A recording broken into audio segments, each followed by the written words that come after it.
చైతన్య గారు, మోకాల నొప్పి అన్నది దేనికోసం వస్తుందో కూడా తెలియకుండా వచ్చేస్తుంది. సడన్ గా లేవాలనుకుంటే పట్టేసినట్టు అవుతుంది. ఎందుకలా అవుతుంది అసలు? ఇండోనేషియాలో వర్షం అయితే ఉమ్.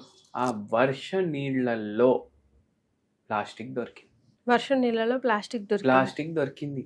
భీమవరంలో ఉండేటోళ్ళు, కాకినాడలో ఉండేటోళ్ళు, రాజమండ్రిలో ఉండేటోళ్ళు, శ్రీకాకుళంలో ఉండేటోళ్ళు, కోస్టల్ ఆంధ్ర కదా మొత్తం, నెల్లూరులో ఉండేటోళ్ళు, అవునా కాదా?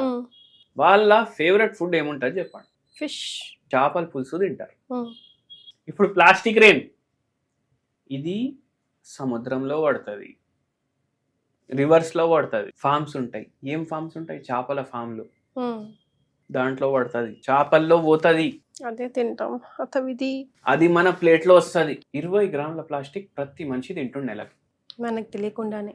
సరే 20 గ్రాములు తింటుండు. బ్రష్ చేస్తే ఈ బ్రష్ చేస్తే ఆ బ్రిసిల్స్ ఉంటాయి కదా, అవి కూడా ప్లాస్టిక్ తోటి తయారవుతాయి. అంత ప్లాస్టిక్ పోయేసరికి ఏమవుతుందంటే మోకాలు ఏవైతే ఉంటాయి దాని మీద కూడా మైక్రో ప్లాస్టిక్ డిపాజిట్ అవుతుంది. మోకాల నొప్పులు వస్తాయి ఈజీగా.